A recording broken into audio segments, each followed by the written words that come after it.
Corría el año 1989. El antiguo régimen estatista de la Argentina colapsaba en la hiperinflación, mientras el fantasma del golpe militar recorría las calles. En esa situación, Alfonsín se ve obligado a darle término a su mandato antes de tiempo, y el 8 de junio de 1989 asume el nuevo presidente de la nación, Carlos Saúl Menem. Su política supuso un antes y un después en la historia argentina. En este video vemos el origen y el ascenso del modelo menemista. Esperamos hacia el final del análisis ganar tu me gusta y tu suscripción.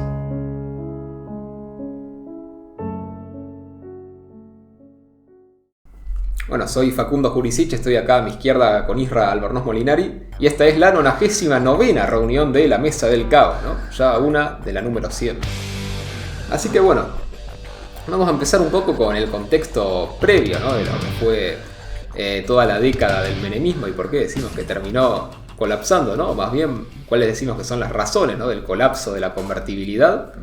Pero parece que hay que entender el origen de la convertibilidad también, que es un sistema económico, ¿no? Un régimen monetario que surge en un contexto específico, que es cuando estaban tratando de salir de la hiperinflación que se había dado ya al final del gobierno de Alfonsín y que continuó durante el primer año y medio del gobierno de Menem, ¿no? Hasta que asume Cavallo en 1991. Así que bueno, en ese contexto, ¿no? de que sí, que no se sabía muy bien cómo salir de la hiperinflación, es que Cavallo llega con esta idea de la convertibilidad y bueno, instaura el nuevo régimen monetario. Pero para eso hay que entender en primer lugar por qué se dio esa hiperinflación, ¿no? O sea, por qué se dio que la economía argentina, bueno, llegó a sufrir una inflación del 5000% en 1989. Y lo primero que hay que entender, creo yo, es que la inflación ya llevaba siendo alta varios años, ¿no? No es que Argentina venía de un escenario sin inflación y bueno, llegó a 1989 y tuvo inflación de repente. Sino que, como vos sabrás, ¿no? Que hubo muchos años de inflación ya desde el 73 o incluso antes del 72, 71, que fue subiendo. Después toda la dictadura militar tuvo inflación, creo que todos los años por encima del 100%. Y después asume Alfonsín, tiene inflación de 300%. Y durante todo su mandato tiene esa inflación, creo que su número más bajo de inflación anual fue, creo que 80 y algo. Sí, le sacamos 7 ceros a la moneda, ¿no? Sí, básicamente se explica de esa manera. Yo, por ejemplo, tengo, unos billetes, ¿no? Creo desde 1930 y pico, ¿no? Tengo de los primeros, tengo como una especie de colección, son todos diferentes. No tengo el billete de 1.000.000 de pesos, pero bueno, tengo uno de 100.000 pesos. No, para que vean que en un primer momento cuando se cambiaba el signo monetario, se le sacaba a unos ceros, le cambiaban el nombre, hacían otra ley, peso moneda nacional, peso no sé qué, ¿viste? Sí, sí. Y cambiaban el billetito todo, pero bueno, esto dada la inflación, ¿por qué? Porque la economía argentina, no sé si me acuerdo exactamente, pero durante todo el siglo XX, más de 100 años, durante todo el siglo XX, casi los 100 años, Argentina tuvo déficit fiscal. Casi la totalidad de los 100 años. Sí, que íbamos a hablar de que, si el déficit fiscal es la causa de la inflación. Y ese déficit era financiado con deuda o con emisión. Y la emisión genera inflación. El punto más alto de esa inflación fue la hiperinflación de Alfonsín de 1989, ¿no? La inflación llegó a 3.000%, llegó 5.000% anual. 5.000% anual, pero en unos meses, en muy poco tiempo llegó a 3.000. Sí, que ese fue el pico máximo, ¿no? Que bueno, en el caso de Alfonsín asume, ¿no? Bueno, tiene todos estos problemas. Y en 1985, creo que era ese año, que saca el Plan Austral, ¿no? Plan Austral, sí. Que inicialmente consigue contener la inflación, ¿no? Pero bueno, después vuelve a retomar la inflación porque no se solucionaron los problemas de fondo, que eran problemas estructurales. El Austral valía $0.80. Claro. El Austral valía más que la... Vamos a ir viendo la evolución del Austral, ¿no? Porque se fue devaluando bastante rápidamente. Pero bueno, como decía, en 1985 ya estaba una política que podemos decir que era similar a la de las LELIQs hoy en día, ¿no? Del déficit cuasi fiscal. Sí, sobrante monetario. Sí, no se explica sin un sobrante monetario. Sí, pero ¿por qué digo? Porque todos los gobiernos provinciales, ¿no? Y todas las empresas públicas, estatales también, eran deficitarios. y financiaban su déficit pidiéndole prestado a los bancos públicos, que lo financiaban a una tasa de interés menor que la del mercado, ¿no? Y los bancos públicos, ¿cómo sostenían esa tasa de interés? Porque le pedían plata prestada al Banco Central a una tasa de interés menor. Entonces, bueno, ahí se iba generando justamente la emisión secundaria de dinero, ¿no? A través de préstamos, ¿no? Y de distintas cosas. Y que la idea era no emitir para financiar las empresas públicas, sino que con estos préstamos que le daba el Banco Central a los bancos públicos, después eso se encajara con títulos, ¿no? Algo parecido a las LELIQ, ¿no? Con instrumentos financieros. Y con eso intentar dilatar la emisión monetaria, intentar, postergarla, ¿no? Pero bueno, era solo postergar lo inevitable. Y bueno, acá tengo el dato que entre junio de 1985 y febrero de 1987, que la base monetaria se triplicó. O sea, en un año y medio se triplicó, ¿no? Así que bueno, ahí está toda la expansión monetaria. Más rápido que Massa, ¿no? El año pasado, ¿o no? Bueno, Massa subió un 30% la base monetaria en un mes, creo. En un mes. Así que no sé si más rápido. No, más rápido que Massa no, pero Massa lo hizo en un mes y no durante... Claro, Massa fue solo el mes final antes de las elecciones. Claro. Sí, esto fue algo prolongado entre 1985 y 1987, claro. ¿No? Que también producto de que Alfonsín tuvo la política de mantener el gasto público ya heredado de la dictadura, ¿no?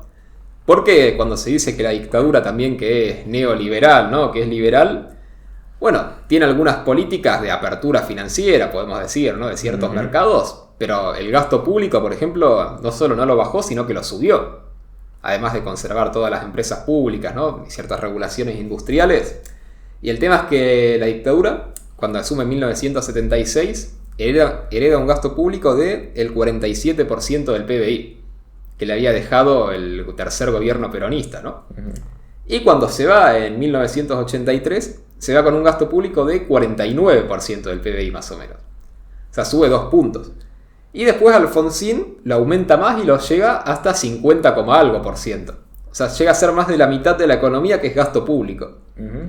Muy común en la época, Hasta la década del 70, Nueva Zelanda, por ejemplo, llegó al 65, por ejemplo. Claro. Sí, toda la época de los estados de bienestar, ¿no? Sí.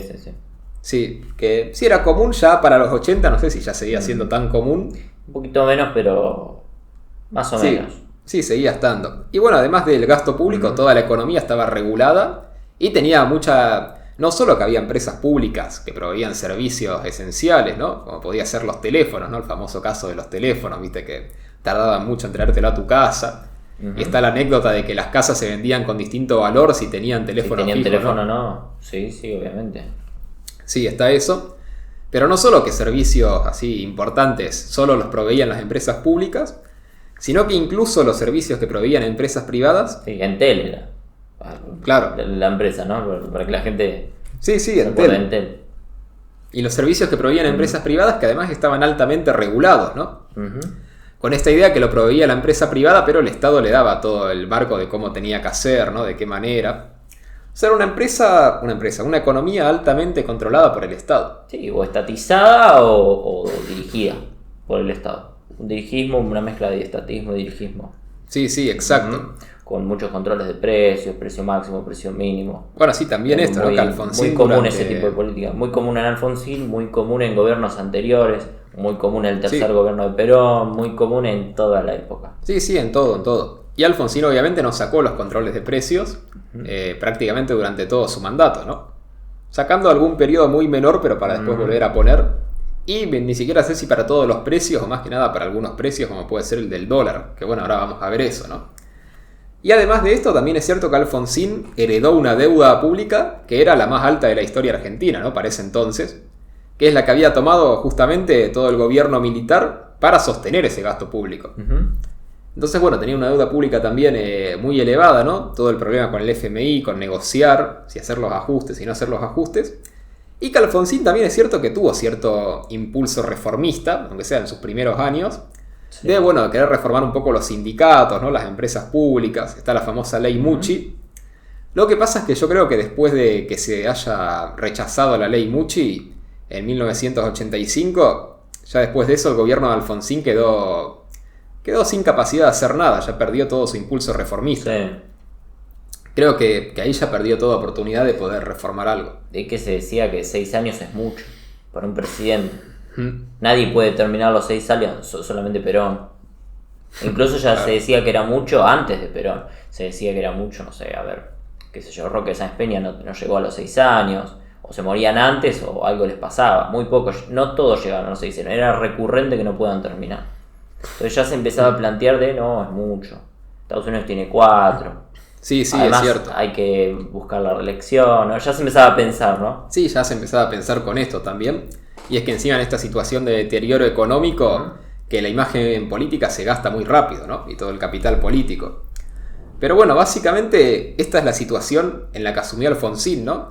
También en medio de una crisis estructural del Estado, porque todo esto del déficit de las provincias, de las empresas públicas, ¿no? Del crecimiento del sector público, es algo que se empezó a acentuar mucho con Livingston, justamente en 1970, que ese es el primer año, que no sé si sabías que es el primer año que las provincias tienen déficit fiscal. Mira. Que antes de eso las provincias no tenían déficit. Y a partir de ahí, de 1970, nunca más hubo un año que las provincias tengan superávit. Aunque sea, nunca más hubo un año hasta el periodo que estamos hablando, ¿no? Hasta el 89. O sea, las provincias incurrieron un déficit ahí y no volvieron a tener superávit. Lo mismo las empresas públicas empezaron a entrar en déficit y una vez que superaban el déficit de 1% del PBI, también era imposible que volvieran a tener superávit, no pasaba. Entonces también en una crisis estructural, de que claramente había ciertas estructuras políticas, económicas que en el pasado por ahí funcionaban mejor, pero que ya se habían agotado también. Y bueno, en ese crisis de eficiencia del sector productivo estatal. Claro, exactamente, ¿no? El sector público que tenía que producir, ¿no? Que era que tenía que producir ciertos servicios, como decimos, la telefonía, ¿no? O bueno, las industrias, ¿no? Todas las industrias pesadas, todo eso, estaba entrando en una crisis de productividad. Sí, de eficiencia, sí. Entonces, bueno, esto también llevó, además de que el sector productivo estatal estaba con una crisis, el sector privado era como el sector secundario de la economía en ese momento, ¿no? Y no tenía la capacidad de generar el empleo para absorber esa crisis. Entonces, ¿qué pasaba? Que se empezó a dar un fenómeno, que también hoy en día nos es bastante común, que es que se empezó a usar el empleo en las empresas públicas o en las provincias o en los municipios. Para reducir el desempleo. Claro, exactamente, ¿no? Para absorber el desempleo, pero dando un empleo improductivo, ¿no? De baja calidad. Entonces, bueno, empezó también ese fenómeno de que ya el gasto público ni siquiera estaba orientado 100% a la producción, más allá que funcionara bien o mal, sino que ya era un objetivo explícito también decir, bueno, gastamos para absorber el desempleo, por más que ya sabemos que no va a ser productivo. Entonces, bueno, toda esta crisis estructural hacía necesario reformas estructurales importantes que, como dijimos, Alfonsín ya no tuvo la capacidad de llevarlas adelante, ¿no? Entonces, bueno, este era el problema de la estructura productiva, que también se evidencia en otras cosas. Por ejemplo, cuando empieza a haber escasez de electricidad, ¿no? En abril de 1988, que se hacían cortes de luz rotativos que cada 5 horas. O sea, te cortaban la luz 5 horas, después, bueno, 5 horas a otro sector, a otro barrio, otra región, ¿no? Y así se iba rotando. Porque esto es importante entender que no era solo una crisis monetaria, que ahora vamos a ver el aspecto monetario, financiero, pero incluso sin tener en cuenta eso, era una crisis productiva. O sea, una crisis de toda la estructura económica, que ya no se producía lo suficiente para abastecer la demanda de bienes y servicios. Una anécdota que dijo hace poco Julián Weich, que decía que él no se quedó sin trabajo, pero que trabajaba en la televisión, ¿no? Y la televisión iniciaba a las 6 de la tarde. Claro. ¿Sí? Para ahorrar energía. Y si él empezaba su programa a las 6 de la tarde, si su programa empezaba a las 5, se hubiese quedado sin trabajo, ¿no? Para que vean que con esta discusión, ¿no? Un paréntesis, con esto el tema de los artistas, ¿no? Que se habla de que, bueno, pero primero está la comida, primero está la energía. Si no hay energía, bueno, no hay artistas hasta las 6 de la tarde, por lo menos en la televisión, para ahorrar energía. Claro, sí. ¿No? Sí, eso y un montón de otras cosas también, ¿no? Por ejemplo, en diciembre del 88 también se prohibió usar la luz con fines ornamentales. O sea, usar una lamparita para decorar, lo que sea, aunque sea en público, estaba prohibido, no era lo mínimo para iluminar. Entonces sí, esa era son la medidas situación típicas de un estado cuasi soviético. A los soviéticos les pasaba esto. Los soviéticos antes de la perestroika y del glasnost, ¿sí? Antes de Sí, de abrirse, ¿no? de Gorbachev. Ellos tenían filas en los supermercados para conseguir, no sé, un harina, un papel higiénico. Ellos tenían problemas en la energía, ellos tenían, sí, Bueno, por un yo lado diría- desechaban, por un lado tenían cosas que se sobreproducían y otras que había una escasez. Bueno, yo diría que es la consecuencia final del control de precios, ¿no? Ujú. Porque cuando vos controlás el precio, por lo tanto, sí, ¿no? Controlás el precio, entonces la estructura productiva se estanca, ¿no? La oferta se estanca. Y si te sube la demanda, bueno, como vos estás controlando el precio, no puedes subir el precio, ¿cuál es la otra manera de controlar eso? Bueno, el racionamiento, ¿no? Ujú. Sube la demanda y vos racionás, bueno, quién accede, quién no accede, Ujú. en base a otro criterio que no sea el precio. Ujú. Sí. Y obviamente el Estado argentino, con todos los controles de precios que tenía, bueno, Se acercaba a eso. No era la Unión Soviética, pero se no, acercaba. claro, se acercaba y tenía que recurrir al racionamiento, como vemos acá en la electricidad, por ejemplo, ¿no? Sí. Que tenía cortes de luz rotativos, ¿no? Bueno, lo que dijiste, la televisión, las luces, todo esto. La diferencia es que partías en una población que no tenía ni de cerca 30% de pobres. Claro. ¿Sí? Bueno, ahora vamos con esto, que a Ahí está el pesar... punto. En realidad ya estaba cerca del 30%. Antes del 89. No, antes del 89 ya estaba cerca del 30%, porque cuando se va justamente Isabelita, ¿no? El tercer gobierno peronista, bueno, ahí ya había subido, pero antes del Rodrigazo, la pobreza Rodrigazo, seguía el sí, 5%, ¿no? Después del Rodrigazo ya deja de ser el 5% histórico que había tenido siempre la 5% Argentina. histórico de pobreza. Es menos que la pobreza que hay en Chile. En Bueno, su mejor es momento. menos que la pobreza que la mayoría de países. Ajá. Incluso hoy en día de los países desarrollados, Estados Unidos creo que tiene 10% de pobreza. Sí, lo que pasa que... Porque Sí, lo miden distinto, no trato sí, de por comparar, no- ¿no? Hay que ver la cantidad de indigentes que representa eso, para ver si esa pobreza está más cercana al extremo o es una pobreza que estás Sí, ahí al sí. límite. Pero sí, históricamente Argentina había tenido el 5%, ¿no? Aunque sea desde la década del 20, del 30 que empezó a bajar fuertemente. Bueno, después es cierto que con el peronismo siguió bajando también, ¿no? Y todos los gobiernos posteriores.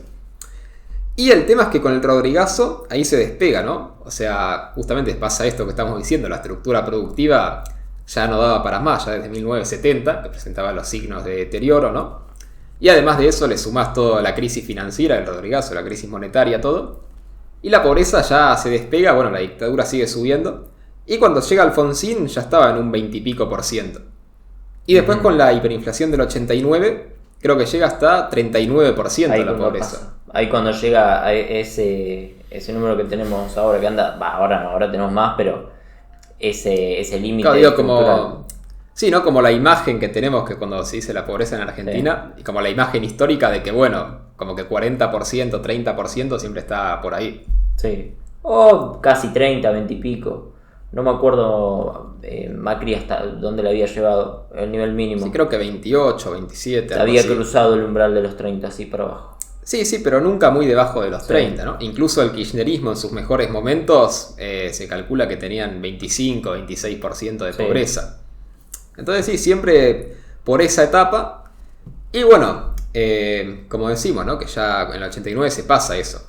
Entonces esta crisis de la estructura productiva ya para 1988 ya era inevitable. O sea, ya el plan austral había fracasado, Sí. todas las reformas de Alfonsín habían fracasado, ya no había salida.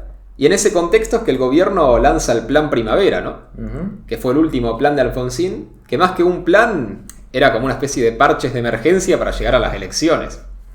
Porque la idea era evitar la hiper. Ya se estaba incluso, ya tenían en la cabeza la idea de que la economía iba a una hiper, ¿no? Y tenían la idea de evitarla, o aunque sea retrasarla hasta después de las elecciones. Ujú. Entonces, bueno, ¿qué es el Plan Primavera? Básicamente, muchos precios que estaban regulados se actualizan por la tasa de inflación, o sea, se actualiza el precio, pero después se congela nuevamente, o sea, simplemente actualizar los precios por la inflación pasada, Sí. ¿no? Bueno, eso, y se controlan los aumentos, también control de precios de los aumentos, ¿no? Después se aumentan las tarifas un 30%, las tarifas de luz, de gas, de todo. Se aumenta buscando reducir un poco el déficit fiscal y también el déficit cuasi fiscal del Banco Central, ¿no? Y también con eso se reagrupan distintos instrumentos financieros, ¿no? Se busca, sí, mediante una reorganización financiera tratar de dar una mayor solvencia del Banco Central. Y también empieza el racionamiento de dólares, ¿no? Una especie de cepo, porque se desdobla el mercado cambiario en el mercado financiero y el mercado comercial, ¿no? Ujú. Y hay dos tipos de cambio, que uno es para las exportaciones y otro para las importaciones. Entonces ahí el Banco Central ya se queda con las exportaciones y le vende a los importadores como sigue siendo todavía hasta día de hoy, ¿no? Que sea hasta que Milei saque el cepo, que los importadores van a comprar el dólar oficial, ¿no? Entonces, bueno, ya estaban con esa política, con la idea de ahorrar dólares, ¿no? No como ahora que a los importadores le venden más barato que el precio de mercado, sino que le vendían más caro que el precio de mercado y se quedaban la diferencia, ¿no? Con la idea esta de poder ahorrar dólares. Y el austral oficial, ¿no? El del mercado oficial se devaluó un 11%, llegando a estar en 12 australes por dólar. Vos me habías dicho que en un principio era 0,80 en el 85. Bueno, en el transcurso de 3 años se devaluó hasta 12 australes por dólar, ¿no? Pero esta es la devaluación menor, ahora vamos a ver la devaluación que viene después, ¿no? Sí, ya me acuerdo hasta dónde llegó igual. En la época de la convertibilidad yo me acuerdo hasta dónde llegó. Claro, exacto. Entonces, bueno, ese era más que nada el plan primavera, eran partes, ¿no? Actualizar ciertos precios, ¿no? Ciertas medidas financieras. Y nada, eso, y también lanzar bonos, que se lanzaron ciertos bonos para absorber la cantidad de australes, tratar de reducir la oferta monetaria. Pero ya un poco demasiado tarde, ¿no? Y también se proponía algo interesante, que era la privatización parcial de varias empresas estatales, ¿no? Sí. Ya se estaba hablando también en ese clima de época de las privatizaciones, ¿no? De hacer la reforma del Estado, ¿no? Y por ahí darle un mayor peso a la economía de mercado y de regular ciertas cosas. Y ya Alfonsín incluso acá proponía la privatización parcial, no total, ¿no? Pero la privatización parcial de ciertas empresas estatales. Que podemos decir que es lo mismo que propone Cristina hoy en día, ¿no? Sí. Por traerlo acá a la actualidad. Sí. No sé si leyeron la carta de Cristina de la semana pasada, que decía que, bueno, se abre a privatizar parcialmente ciertas empresas estatales, ¿no? Entonces, bueno. Acá hay una... Sí. Lo que se ve, ¿no? Por ahí, la idea que se tiene es que por ahí se puede ahorrar plata, ¿no? Privatizando una parte, pero no la totalidad, siempre es menos de la mitad, ese 49% que se privatiza como YPF. Sí. Y la idea es ahorrar plata, pero mantener la dirección. ¿Qué significa acá? Que hay una creencia en que el Estado puede igualmente ser eficiente.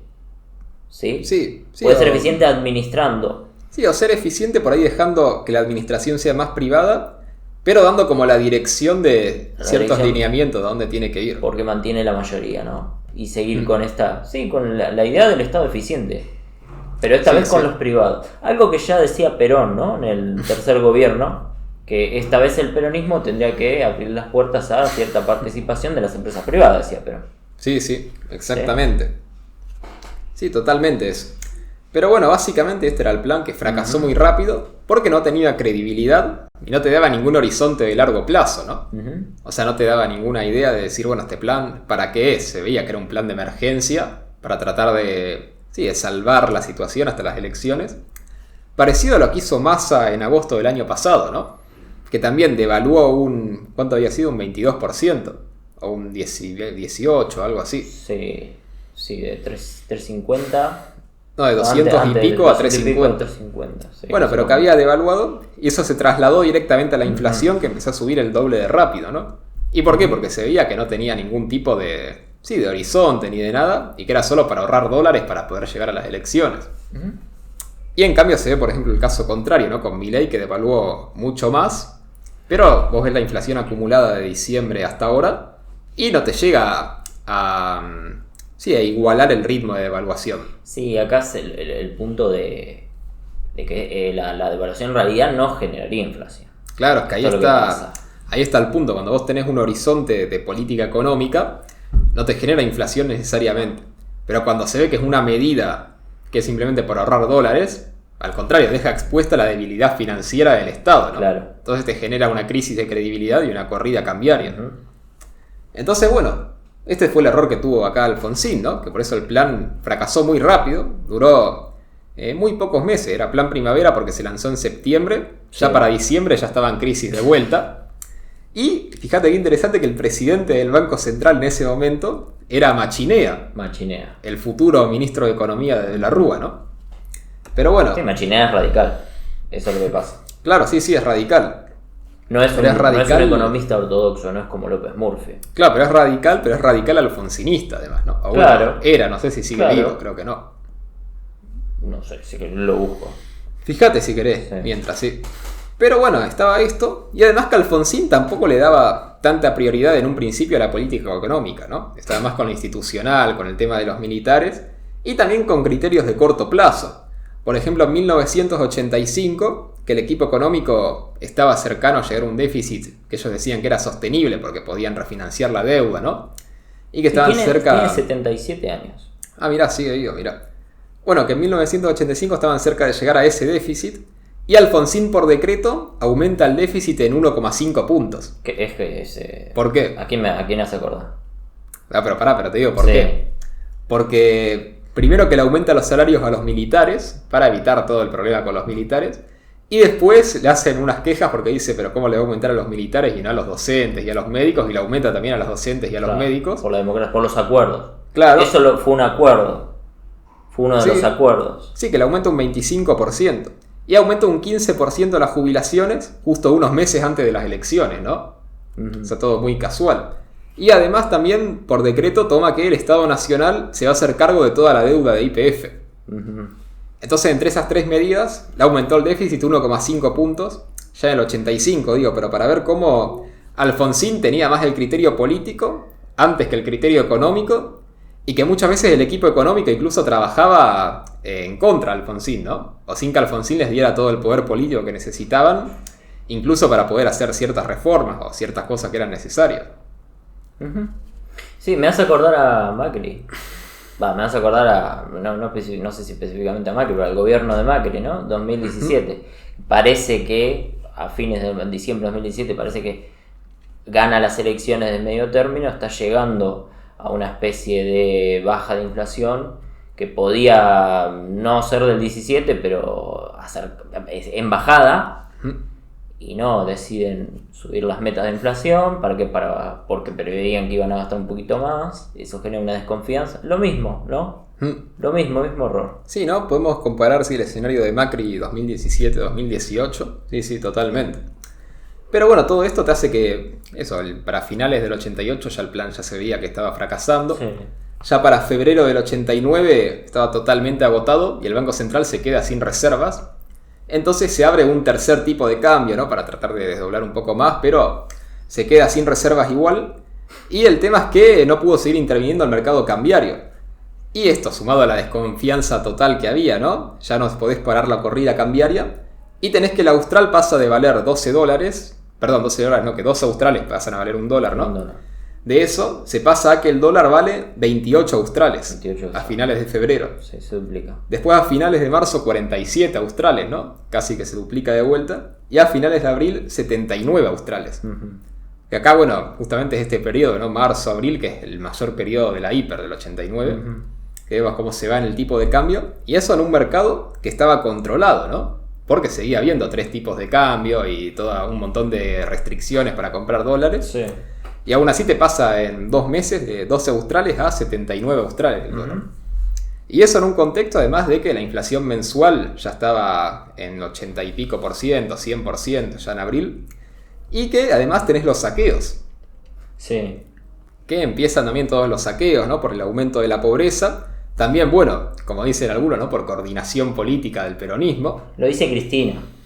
Sí, lo dijo Cristina en su Cristina. momento. Ya sabemos cómo es. Sí, en el 2012 lo decía, cuando estaban los saqueos contra Cristina. Ya parece que hubiera sido hace el siglo pasado, ¿no? El 2012. Para mí es bastante reciente, la verdad. No, yo creo que, yo veo todo lo que cambió todo el país y digo, hace un montón. Pero bueno, cuestión que nada, empezó esto, hubo 14 muertos en los saqueos, aunque algunas fuentes hablan de 20 muertos, ¿no? Siempre hay una discrepancia. Pero con toda esta crisis política, Alfonsín adelanta las elecciones, como ya sabemos, para mayo, ¿no? Del 89. Y bueno, gana Menem y después de eso adelanta también la asunción, porque lo que todos decían era, bueno, ¿cómo va a ser el gobierno para pasar desde mayo hasta diciembre? ¿Para qué adelantó las elecciones? Claro, exacto. Y que se veía que el gobierno ya no tenía nada para hacer. Entonces, bueno, adelanta el traspaso de mando a Menem, que Menem no sabía además de eso. Y en un principio, bueno, va a hablar con Alfonsín y para negociar, ¿no? Dice, bueno, vos me adelantás el traspaso, pero me tienen que votar estas leyes. Porque el Congreso asumía el 10 de diciembre, el Congreso nuevo. Él seguía teniendo una mayoría radical en diputados, ¿no? Entonces Menem asume el 8 de julio, finalmente. pero acordando que le van a pasar las dos leyes fundamentales para su gobierno, que son la famosa ley de emergencia económica y la ley de reforma del Estado. Sí. Ahí está, sí. Sí. Entonces, bueno, esto es el proceso hiperinflacionario de 1989.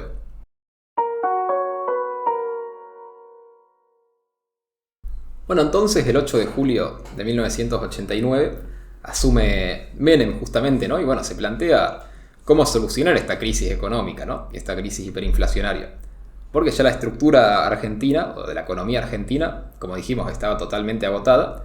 Y no había margen para aumentar impuestos por la recesión, ¿no? Vos aumentabas impuestos, te iba a profundizar la recesión. Sí. Que vos podés aumentar impuestos en todo caso si estás en un escenario de crecimiento económico, por ahí, bueno, ahí te puede aumentar la recaudación, pero en la recesión solo te iba a profundizar todo para peor. No se podía tomar deuda, porque además el Estado argentino, en los mercados no le tomaban ninguna deuda, ¿no? Y ya tenía deuda con el FMI. Y además estaba con una recesión importante y sin ningún tipo de credibilidad y en el medio de una hiperinflación, ¿no? Además que las empresas públicas, y esto lo dicen incluso algunos que dicen ser liberales de izquierda, que por ejemplo Pablo Gerchunov, no sé si lo conoces, que bueno, historiador argentino importante que habla de esta época, y que dice que además las empresas públicas estaban totalmente cooptadas por intereses corporativos, ¿no? Sí. Y que era además imposible, si querés ponerlas a producir, ¿no? Querer hacer algo, porque ya estaba todo totalmente cooptado y era todo muy corrupto. Entonces, bueno, en esta situación Menem se pregunta qué hacer, teniendo en cuenta que el PBI per cápita era igual que en 1970. O sea, en 19 años el país no había crecido nada. O sea, fíjate, ¿no? 19 años. Un poquito más que la crisis del kirchnerismo. Yo Sí, digo ¿no? crisis del kirchnerismo. Sí, que La podemos década comparar. perdida.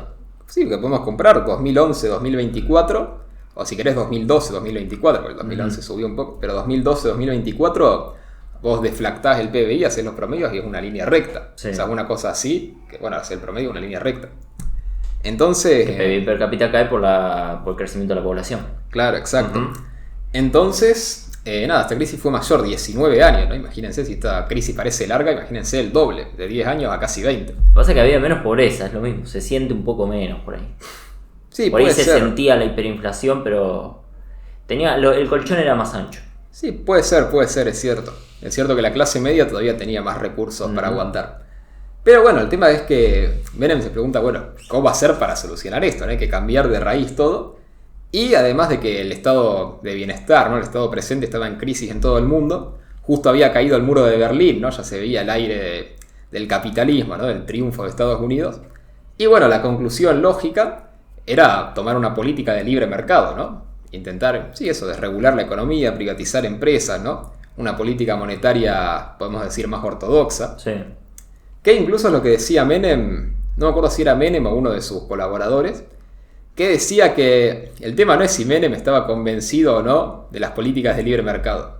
Es que no había otra alternativa, o sea, Claro. era lo único posible para hacer para poder salir de esa situación. ¿Estás diciendo que Menem no era liberal?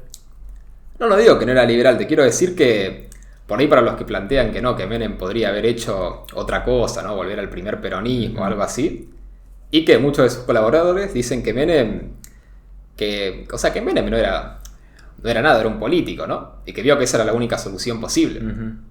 Y entonces, bueno, por eso tomó esas medidas, ¿no? Se hizo liberal en el momento, no tenía Sí. pensado. Claro, sí, vio que era la solución, digamos. Sí. Que era la manera de hacerlo. Y que además, asumía la responsabilidad política, esto hay que decirlo, porque la mayoría del PJ se oponía a estas reformas en su momento. Y bueno, después durante todo el mandato de Menem siempre hubo oposición interna, ¿no?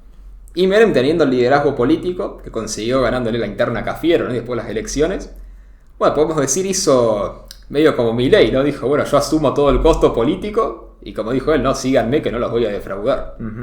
Así que nada, eso sí se puso en la espalda todas las reformas que iba a tomar, y bueno, asumió.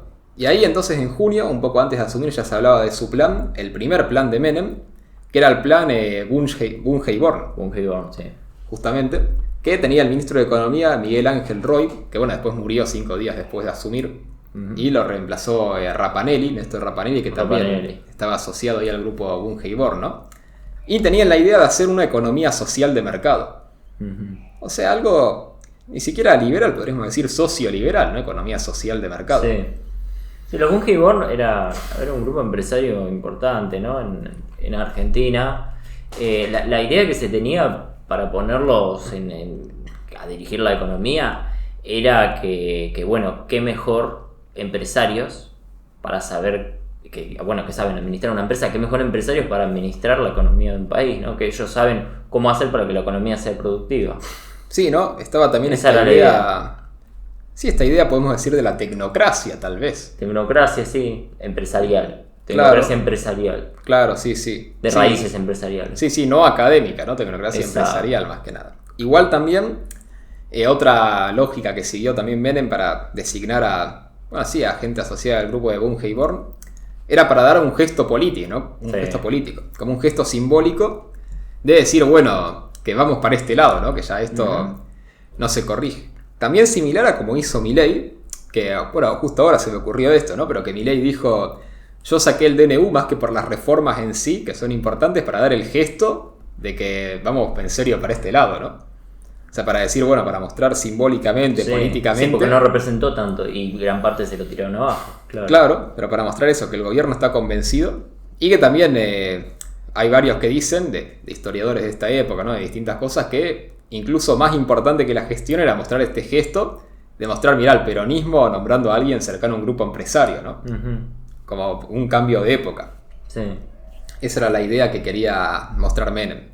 Pero tuvieron un error de raíz en la gestión y en la política económica, y es que pensaban que la inflación se iba a solucionar sola con la reforma del Estado. Y que ya si reformaban el Estado se iba a solucionar solo todo. Y el problema es que la credibilidad en el peso estaba totalmente destruida. O sea, incluso aunque reformaras el Estado, era difícil que volviera a haber demanda. Bueno, era el peso, era el austral, demanda de australes. Sí. Era difícil, y en el medio que vos reformás el Estado es un proceso que te puede llevar varios años, ¿no? De que iniciás la reforma, se va concluyendo, después que tiene sus efectos. Genera los efectos. Y el tema es que la inflación, vos si podés tenés que bajarla antes, ¿no? Entonces ahí lo que le faltó a Menem en este primer plan de Bunge y Born es una política monetaria, una política financiera más fuerte. Exacto. Ahí está el problema. Y que en el medio, además, mientras hacía la reforma del Estado, bueno, se seguía emitiendo para cubrir el déficit, ¿no? Claro. Entonces la inflación es imposible. Si vos seguís con la emisión, ahí está el punto, ¿no? Sí, más que nada emisión y recesión, ¿no? Pero si vos emitís, pero tenés crecimiento económico y se empatan las dos cosas, bueno, que sea, podés llegar a un empate, ¿no? 0% de inflación. La inflación. Lo que le gusta. No, digo con crecimiento económico. Si vos crecés 2% y emitís 2%, vos tenés inflación 0%. O sea, esa es la idea. En cambio, si no emitieras, ahí tendrías deflación, ¿no? Con crecimiento económico. Pero bueno, eso, la idea era la reforma del Estado, que igual se hicieron cosas importantes. Se suspendieron, por ejemplo, los regímenes de producción industrial, de promoción regional, de exportaciones, las leyes que beneficiaban a la industria nacional para las compras del Estado. Se autorizó el licenciamiento de empleados públicos, la privatización de varias empresas públicas, ¿no? Importantes, por ejemplo, las telefónicas, las de aviación comercial, los ferrocarriles, los complejos siderúrgicos y petroquímicos, las rutas, los puertos. Y se anunció la reforma comercial, que finalmente se aplicó su mayor parte en 1990. Sí. Entonces, o sea, hubo cosas importantes, ¿no? El tema es que, como es al revés de Milei, ¿no? Sí, podemos decir que es al revés de Milei, ¿no? Es al revés. La ley ómnibus pasa, pero no hay un caputo, no hay un ajuste del gasto, continúa la emisión. Sí, ¿no? Fue primero la reforma estructural y después el ajuste fiscal y financiero, podemos decir. Lo que pasa es que ya habían pasado la hiper. Nosotros estábamos en riesgo. Ya había pasado la hiper, pero después volvió la hiper, ¿no? Porque Menem hace todo esto y en un principio baja la inflación, parece que va bajando. Pero en diciembre de 1989, se desata la segunda hiper. Obviamente iba a bajar después de una hiper, iba a bajar la inflación. Primero porque la hiper paraliza la economía. Claro, sí, no puede seguir para siempre. No puede seguir para siempre una hiper. Pero el tema es que bajó muy momentáneamente y después hubo otra hiper, ¿no? Claro, cuando la economía empieza a calentarse otra vez, claro, lo mismo. Entonces acá vemos cómo este plan de Menem, aunque sea en su objetivo fundamental, que era, terminar el tema de la inflación, fue un fracaso, ¿no? Un fracaso, sí. Aunque sí que sentó las bases, como decía, de estas reformas estructurales, eso sí. Pero bueno, también porque, por ejemplo, se siguió fijando el tipo de cambio oficial, ¿no? Se siguieron controlando ciertos precios, o sea, siguió también esa política. Pero bueno, el tema es que nada, como decía, hubo una hiper en diciembre del 89 y eso te lleva a la renuncia de Rapanelli y asume el segundo ministro de Economía de Menem, que es Hernán González. Hernán González, sí. Que, nada, es alguien que antes de eso, creo que era, no me acuerdo qué cargo tenía antes de este, pero ya estaba en el gobierno. Y que después creo que fue el ministro del Interior, si no me equivoco, ¿no? Sí. Que nada, que estuvo con el menemismo hasta el 99, o sea, siempre fue la mano derecha de Menem. Y bueno, en este momento asume como ministro de Economía, ¿no? Y en enero de 1990 implementa el famoso Plan Bonex. Que también, otra política que esta vez sí que va más a lo financiero, que la idea era eliminar todo el déficit cuasi fiscal del Banco Central. Y que lo hizo de una manera, podemos decir, cuestionable, ¿no? No, es un canje compulsivo. Sí, un canje compulsivo, sí. Un canje compulsivo, o sea, coactivamente. Sí, sacó todos los depósitos a plazo fijo, que fuera más de 1 millón de australes, que en ese momento eran $550, ¿no? El austral. 1 millón de australes eran $550. Ahí va. Entonces todos los depósitos que tuvieran más de 1 millón de australes, o sea, más de $550, se confiscaban y se iban a pagar en 1999. Con el famoso bono de Bonex 99. ¿Sabes que se decía que Milei seguramente iba a hacer eso? Sí, incluso se decía que Bullrich, si ganaba, iba a hacer eso. Que el plan de Melconian era algo parecido, un canje compulsivo para evitar la hiper. Sí, incluso algunos hablaban de que Massa tenía ese plan también. Sí, seguramente. O sea... Bueno, Massa y Melconian, ¿no? Que son amigos. Sí, pero sabemos. Quizás ganaba Massa y lo traía a Melconian. Quizás Melconian tenía... Sí, ¿no? puede ser, tenía ¿no? un puestito en ambos lados. Pero sí se hablaba de que, bueno, si no, plan Bonex y ya está. Sí, ¿no? Cosa que Milei siempre dijo, no voy a hacer esto porque viola mis principios, porque estás pasando por encima de la propiedad privada y eso genera un antecedente y no me va a dar la confianza para poder gobernar. Sí, sí, exacto. Y que bueno, efectivamente... Fue un buen análisis, fue un análisis correcto. Y que efectivamente le pasó a Menem también que con el plan Bonex después costó mucho recuperar la confianza en el sistema bancario. Y bueno, después con el corralito del 2001 costó muchísimo más y hasta el día de hoy no se recupera, ¿no? Así que imagínate un plan Bonex hoy en día. Sí.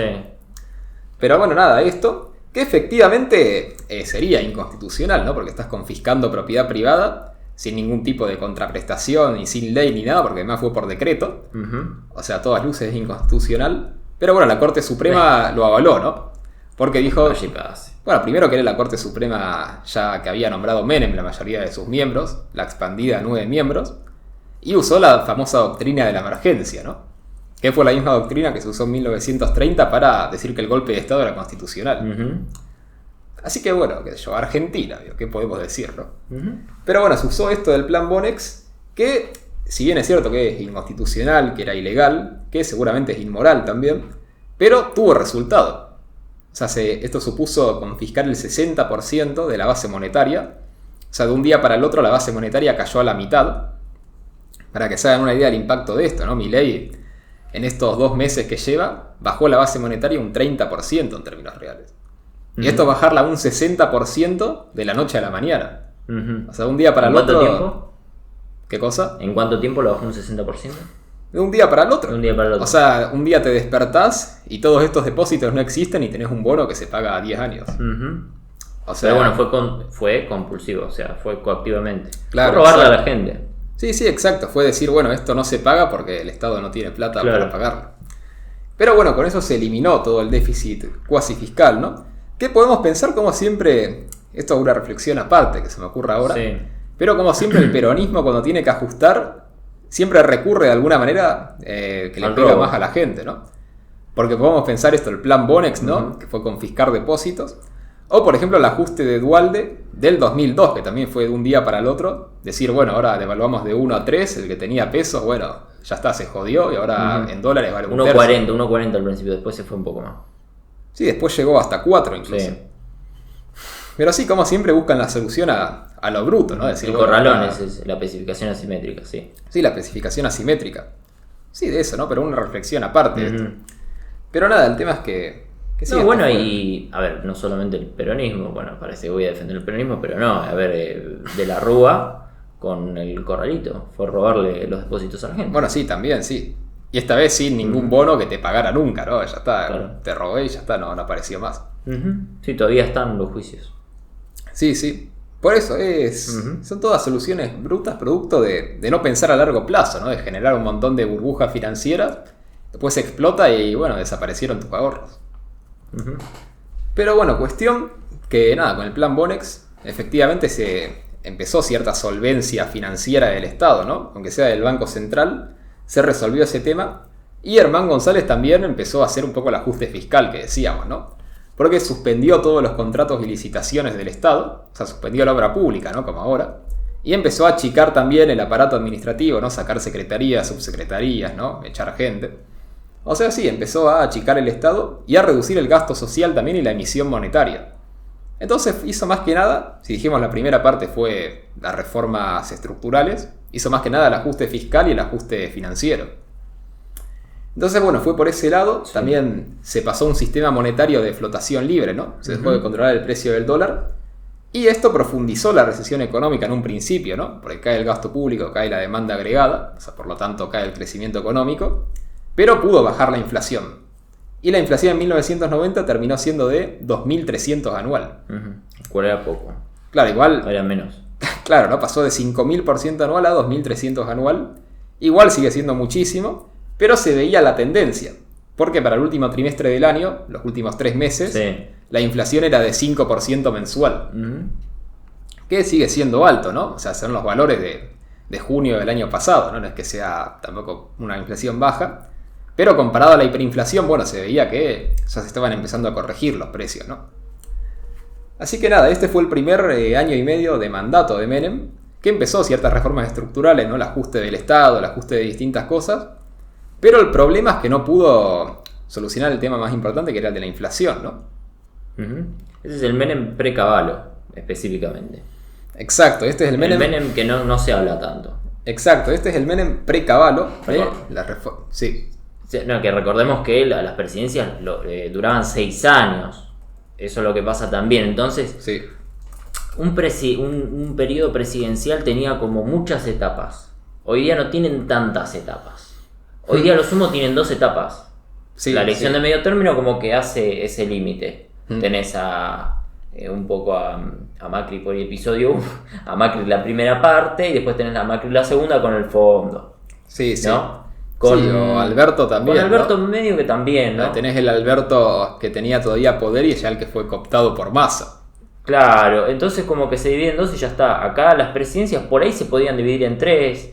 Por ahí pasaban 2 años y todavía tenías tiempo para hacer reformas y considerar que ibas a seguir gobernando a largo plazo. Lo que pasa es que no había reelección, ¿no? Claro. Lo cual por ahí sería una ventaja, porque no gobernás para no gobernás para las siguientes elecciones. Bueno, siempre se habla de las ventajas y las desventajas de la reelección. Hay muchísimo debate en torno a eso. Y hay muchísimos argumentos a favor y en contra, ¿no? O sea, algunos dicen lo que decís vos, otros dicen, bueno, pero la reelección hace que el primer mandato sea mejor porque el político va a querer hacer lo mejor posible para salir reelecto, ¿no? Puede ser. Sí, ahora se dice, ahora está, así como se decía que 6 años es mucho, ahora se suele decir que los problemas son las reelecciones. Los segundos gobiernos siempre son malos. El segundo gobierno de Menem fue malo, el segundo gobierno de Cristina fue malo. Sí, sí, es cierto. Y bueno. Sí, hay muchas críticas a las reelecciones también.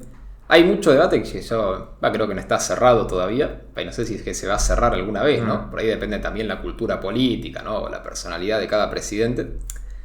Pero sí, el tema es que, antes con 6 años de mandato podía tener muchas etapas un gobierno. En el caso de Menem igual hubo 2 etapas, ¿no? Que podemos decir muy diferenciadas para el primer mandato. Que es, bueno, antes de Cavallo y ya con Cavallo, ¿no? Porque después cuando llegó Cavallo no se fue ya hasta el segundo mandato de Menem.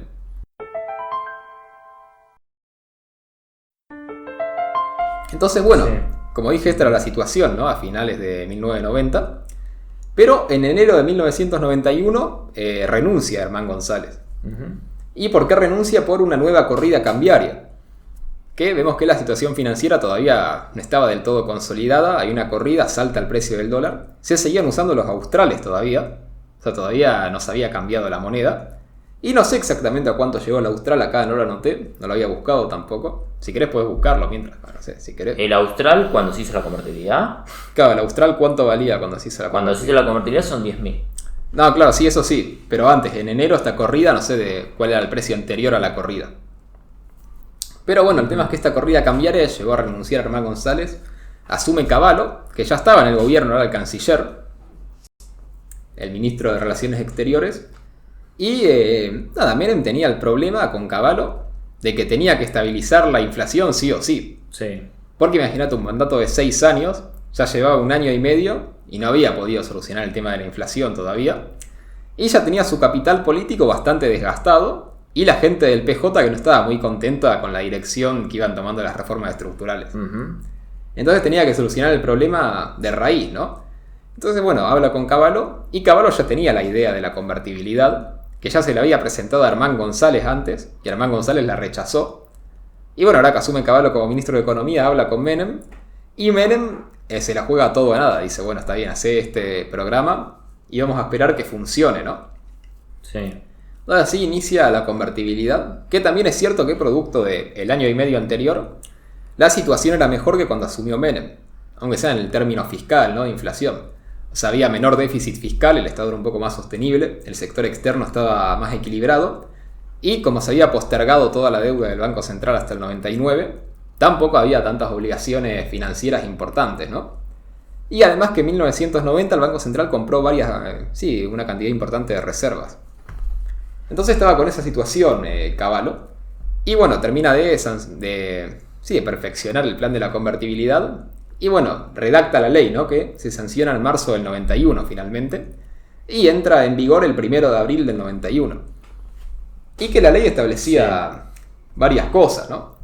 Primero, bueno, los primeros 2 artículos establece el tipo de cambio fijo, que es una de las patas de la convertibilidad, ¿no? Que vamos a hablar que tiene dos patas. Como decís, bueno, el tipo de cambio fijo y después la regla monetaria de La emitir convertibilidad contra un dólar. Exacto. Pero bueno, la primera regla es el tipo de cambio fijo que se establece por ley. Esto es importante porque le daba credibilidad, ¿no? Que establecía el tipo de cambio por ley, entonces le daba credibilidad de que el presidente no lo podía cambiar discrecionalmente. Y establece este tipo de cambio que dijiste de 10.000 australes por dólar. Y después establece la obligación de que el Banco Central está obligado a venderle a cualquiera que quiera comprar $1 a ese tipo de cambio, ¿no? Entonces, bueno, básicamente saca cualquier tipo de cepo, de control de precios no, porque el tipo de cambio está fijo, pero lo deja ahí fijo, ¿no? Y saca cualquier tipo de cepo y abre el mercado cambiario para que cualquiera pueda comprar y vender. Después está el segundo artículo de la ley, que también es la otra pata, que es que el Banco Central está obligado a mantener reservas en oro y en divisas extranjeras que sean equivalentes al 100% de la base monetaria. Esa es la convertibilidad. Exacto, esa es la otra parte, ¿no? Que funcionaba como una caja de conversión en la práctica. Es como el modelo de hace 100 años atrás, más de 100 años atrás, ¿no? Que antes era el equivalente oro-plata. Sí. Que tenías que tener de reservas para poder emitir los billetes, que eran en realidad una especie de cheque. Claro. La moneda real era el oro, la moneda real era el metal. Sí, el billete era como un certificado de que vos tenías tal cantidad de oro. Exacto. Acá se volvería una especie de convertibilidad, pero el encaje sería el dólar. Exactamente, ese sería el punto. Y un encaje del 100%, ¿no? O sea, el 100% de la base monetaria tiene que estar respaldada, no solo en dólares, sino en divisas extranjeras u oro también, ¿no? O sea, la mezcla de todo eso. Pero bueno, el tema es que esto lo que te hace es que vos solo podías emitir un peso, por lo tanto, cuando te entraba $1, ¿no? Exacto. Y eso, bueno, sí, eso era la otra pata de la convertibilidad, ¿no? El tipo de cambio fijo y que el Banco Central tenía que tener reservas para canjear toda la base monetaria en cualquier momento, si era necesario. En una corrida vos ibas con los pesos y iban a estar los dólares. Exacto, esa era la idea. Que después por eso fracasó cuando justamente fue la gente y no estaban los dólares, ¿no? Sí. Que ahí fue cuando se rompió la convertibilidad. Sí. Por la misma razón que se rompieron la convertibilidad hace 100 años, ¿no? Sí, bueno, las otras crisis, ¿no? Crisis del 30 también, podríamos decir. Exactamente, que eso, bueno, en el segundo mandato vamos a ver la decadencia de la convertibilidad, ¿no? Pero bueno, estos eran los 2 artículos más importantes, podemos decir, de la ley, aunque también tenía otros artículos importantes. que por ejemplo establecía más que nada el tema de la indexación, ¿no? Que decía que si alguien debía una determinada suma en australes, que tenía que pagar solo esa suma sin que se pudiera actualizar por la inflación ni por ningún tipo de indexación ni de nada. Y se prohíbe la actualización monetaria, la indexación de precios o la variación de costos a partir del 1 de abril. Entonces se prohíbe cualquier tipo de indexación y se deroga cualquier norma legal que prevea eso. Entonces, además de fijar el tipo de cambio, ¿no? Y establecer esta regla monetaria, lo que hace es eliminar de cuajo cualquier tipo de inercia monetaria, ¿no? O de inercia inflacionaria, perdón. De que se vayan trasladando un shock de confianza. Sí, un shock de confianza. Detiene la caída de la demanda, más específicamente. Exacto. No la oferta, porque bueno, eso es lo que ya está emitido y sí, sigue generando inflación en baja, porque ponele que no emitís, porque ahora tenés la convertibilidad. O al contrario, si emitís, si tenés los dólares, vale aclarar la diferencia, que después la vamos a ver. Pero sí genera ese shock de demanda, de caída de la demanda del peso, de caída de la demanda del austral en este caso, se detiene. Exacto, hay confianza. No solo se detiene la caída de demanda, sino que empieza a subir la demanda, ¿no? Claro, porque si vos conseguís 10.000 australes, conseguís 20.000 australes, podés ir y cambiarlo por $2. Exacto, y no importaba la inflación previa ni nada. Ya está fijo. O es más, no importaba que siguiera habiendo inflación, vos igual ibas a poder ir 10.000 australes, $1. Entonces sí, eso te fija todo el sistema monetario, ¿no? Toda la inflación. Y el otro artículo importante de la ley es que, dado el régimen jurídico, ¿no? Del austral convertible y todas las reglas nuevas, dice que se considera una moneda nueva y que se faculta al Poder Ejecutivo Nacional para cambiar el signo monetario y cambiar, sacarle cero siempre que se conserve la relación, ¿no? Y bueno, después, un año después, ¿no? El 1 de enero del 92, es que Menem firma el decreto y que el austral pasa a llamarse peso convertible y que 10.000 australes pasa a ser un peso. Sí, que supuestamente es el mismo que tenemos ahora, pero no, porque se derogó la ley de convertibilidad, pero no se les quitó ningún cero. El dólar que estás más o menos alrededor de 1.000, depende de cuál quieras tomar, el oficial nunca se toma, está un poquito más de 1.000. Sí. Es ese mismo. Claro, exactamente. Es ese mismo. Sí, es el mismo peso, que igual tal vez podría considerarse otra moneda, ¿no? Ya que no es más convertible. No es convertible. O sea, dado que la ley acá decía que se consideraba otra moneda solo por el hecho de ser convertible y tener este tipo de cambio fijo, ¿no? Y que eso cambiaba el régimen jurídico. Sí.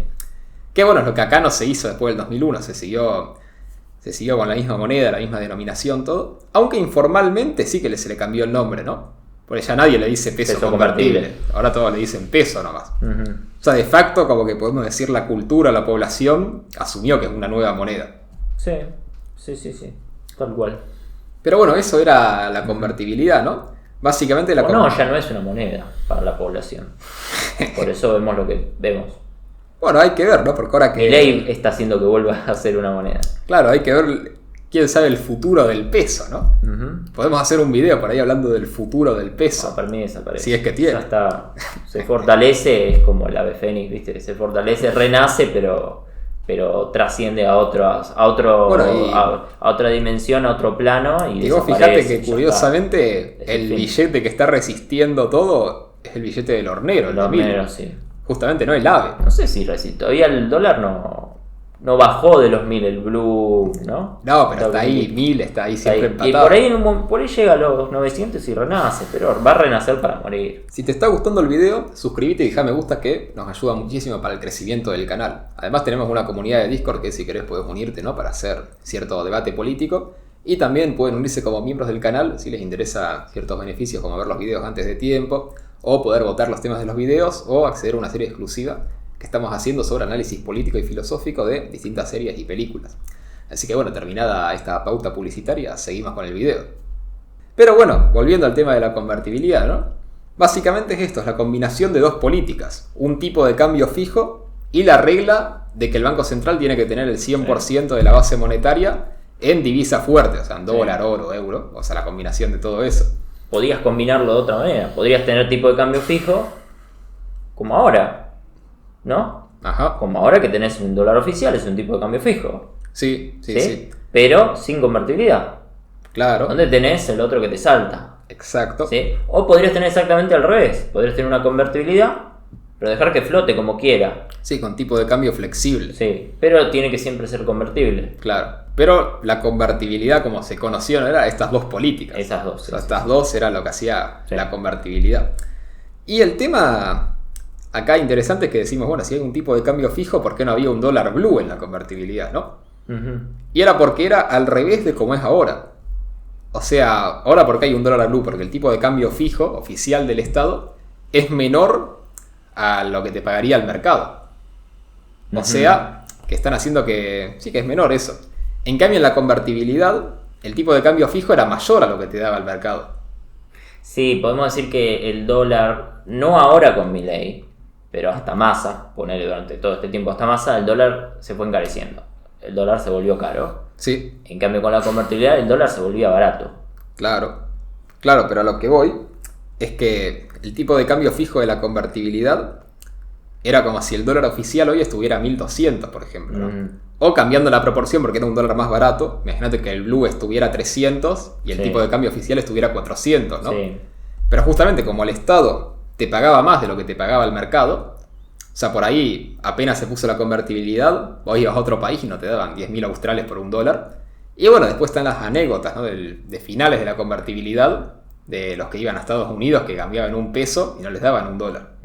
Les daban por ahí 50 centavos de dólar, 30 centavos. Sí, yo me acuerdo, yo lo vi eso. Bueno, yo lo vi eso. A los periodistas que iban a Estados Unidos en la calle con pesos para ver cuántos dólares les daban. Y algunos les cambiaban uno a uno, pero después volvían y decían, no, estamos abajo. Por ahí en Times Square, ¿viste? En medio de Nueva York. Sí. Claro, entonces, bueno, en un principio no era tan así, por ahí sí era 1 a 1, después fue siendo 1 con 0,90, ¿no? O sea, justamente fue cambiando el tipo de cambio, ¿no? O sea, el dólar acá se tendría que haber encarecido si hubiera seguido las dinámicas de mercado. Sí. Pero ¿por qué se tendría que haber encarecido? No, bueno, ahora vamos a ir viéndolo esto. Pero lo que voy que digo es que no había un dólar blue por eso, porque el Estado te pagaba más. O sea, nadie iba a ir a un mercado negro que te pagaran menos. Que esto es algo interesante porque... para ver por qué existe el dólar blue también, ¿no? Por qué existen los tipos de cambio paralelos. Pero bueno, este dólar era inusualmente barato. Por ahí no para su momento, ¿no? O ya para su momento, pero no tanto. Pero se fue haciendo barato a medida que entraron reservas. Y cada vez que entraba reservas se emitía, ¿no? Y el tema es que entraron muchas reservas. O sea, también la convertibilidad fue un periodo, más que nada el primer gobierno de Menem, donde entró muchísimo capital extranjero al país. Entonces eso hizo que la base monetaria... de inversiones. Sí, la lluvia de inversiones, la real lluvia de inversiones, ¿no? Que bueno, después acá voy a tener el dato, pero que por ejemplo la balanza comercial se movió más de 15.000 millones de dólares de capitales que entraron al país nomás. O sea, imagínate todo lo que es eso, ¿no? 15.000 millones de dólares que valían el doble de lo que vale el dólar hoy en día. Claro, podríamos decir que el equivalente a 30.000 millones de dólares. Claro, porque Estados Unidos también tuvo inflación y desde 1990 hasta la actualidad acumuló 100% de inflación. Entonces, es como si ahora entraran 30.000 millones de dólares a la economía, ¿no? O sea, imagínate... Otra liquidación del campo. Sí, otra liquidación. Lo que pasa es que no es lo mismo, porque la liquidación del campo son dólares, que por ahí se los queda el Estado, no es lo mismo a que te lleguen inversores y te lleguen empresas.